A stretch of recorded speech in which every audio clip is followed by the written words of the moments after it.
ప్రణయ్ హత్య కేసులో నల్గొండ కోర్టు సంచలన తీర్పు చెప్పింది. ఒకరికి ఉరిశిక్ష విధించగా మిగతా నిందితులకు యావజ్జీవ కారాగార శిక్ష విధించింది. మరి అంతిమ తీర్పుకు 7 ఏళ్లు ఎందుకు పట్టింది? ఈ తీర్పుపై ముద్దాయిలు హైకోర్టుకు అప్పీల్కు వెళ్లే అవకాశం ఉందా?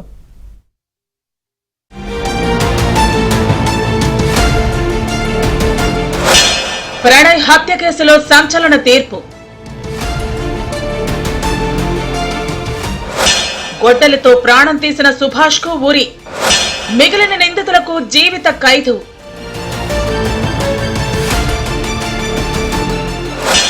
మరి నెక్స్ట్ ఏంటి? తెలుగు రాష్ట్రాల్లో మిర్యాలగూడ ప్రణయ్ హత్య కేసు ఎంత సంచలనం సృష్టించిందో అందరికీ తెలుసు. ఇప్పుడు అదే పరువు హత్య కేసులో నల్గొండ కోర్టు సంచలన తీర్పు వెలువరించింది. ఈ కేసులో A2గా ఉన్న సుభాష్ కుమార్ శర్మకు ఏకంగా ఉరిశిక్ష విధించింది. మిగిలిన నిందితులకు జీవిత ఖైదు విధిస్తూ తీర్పునిచ్చింది. 7 ఏళ్ల తర్వాత ప్రణయ్ హత్య కేసులో న్యాయమైన తీర్పే వచ్చిందనే అభిప్రాయాలు ఇప్పుడు వ్యక్తమవుతున్నాయి.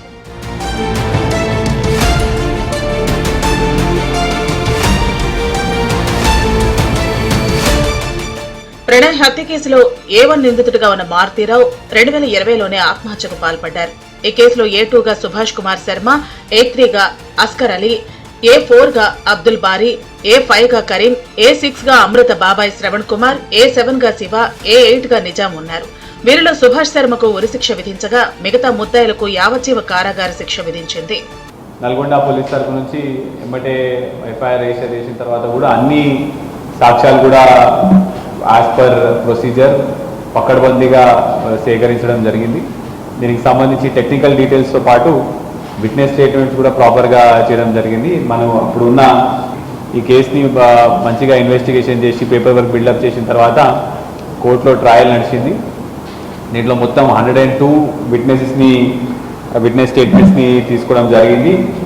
దీంట్లో టెక్నికల్ విధంగా కూడా CCTV camera footage, audio footage, bank details ఇవన్నీ కూడా మనము ప్రాపర్గా సేకరించిన తర్వాత ఇవాళ జడ్జ్మెంట్ వచ్చింది. ఈ జడ్జ్మెంట్లో కూడా A2 సుభాష్ శర్మ అయితే the person who has directly killed Pranay, అతనికి డెత్ బై హ్యాంగింగ్ ఇవ్వడం జరిగింది. మిగతా వాళ్ళందరికీ కూడా A3, A4, A5, A6 and A7 and A8 వీళ్ళకి లైఫ్ ఇంప్రిజన్మెంట్ ఇవ్వడం జరిగింది.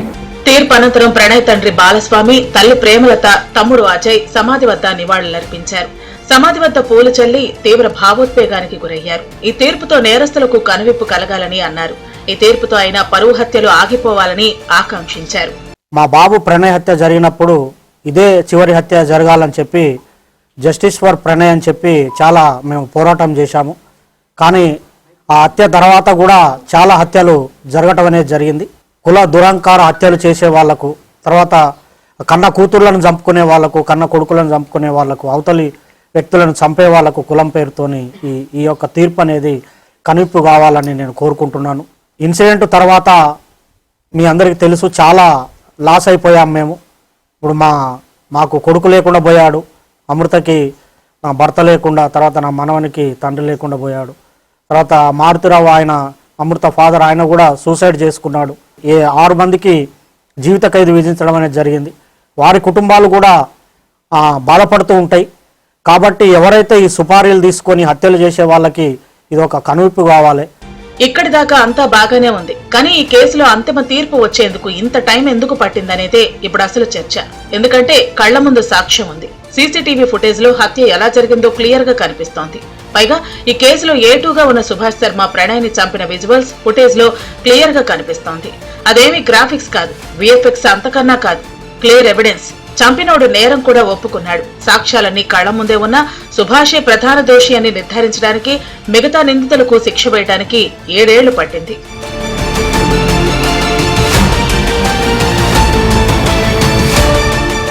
ప్రణయ్ విషయంలో ఘోరం జరిగింది. అది క్షమించరాని నేరమని మెజార్టీ జనము భావించారు. ఓ నేరం జరిగిన తర్వాత వెంటనే దోషుల్ని నిర్ధారించేసి ఏదో ఒక శిక్ష వేసేసే పరిస్థితి ఉండదని అందరికీ తెలుసు. నేరం ఎలాంటిదైనా దాని తీవ్రత ఎంత ఉన్నా ఓ ప్రాసెస్ అంటూ ఉంటుంది. దాని ప్రకారమే అన్నీ జరగాలి. అన్ని వేళలా ఇన్స్టెంట్ జస్టిస్ కూడా కరెక్ట్ కాదు. ఎందుకంటే ఎవరో చేసిన తప్పుకు అమాయకులు బలైపోకూడదు. 100 మంది నేరస్తులు తప్పించుకున్నా పర్వాలేదు, కానీ ఒక నిర్దోషికి కూడా అన్యాయంగా శిక్ష పడకూడదనేది మన న్యాయ వ్యవస్థలో ఉన్న మౌలిక సూత్రం. అందుకే ఏళ్లుగా కేసులో వాదోపవాదనలు నడిచాయి. వందల మంది సాక్షుల స్టేట్మెంట్ రికార్డ్ చేశారు. అనేక కోణాల్లో దర్యాప్తుకు 6.5 ఏళ్ల సమయం పట్టింది. మిర్యాలగూడ పరువు హత్య కేసులో ఆలస్యమైన న్యాయమైన తీర్పు వచ్చింది. కర్కశంగా కత్తివేటు వేసినోడికి కోర్టు ఉరిశిక్ష విధించింది. హర్షించదగ్గదే. అయితే ఇదే సమయంలో ఇలాంటి కేసులు న్యాయస్థానం ముందు కుప్పలు తెప్పలుగా ఉన్నాయి. వాటిలో కూడా జాప్యం తగ్గాలనే వాదనలు కూడా వినిపిస్తున్నాయి. అది జరిగినప్పుడే సామాన్యులకు కోర్టుల మీద నమ్మకం వస్తుంది, వ్యవస్థల మీద ఓ భరోసా ఉంటుంది.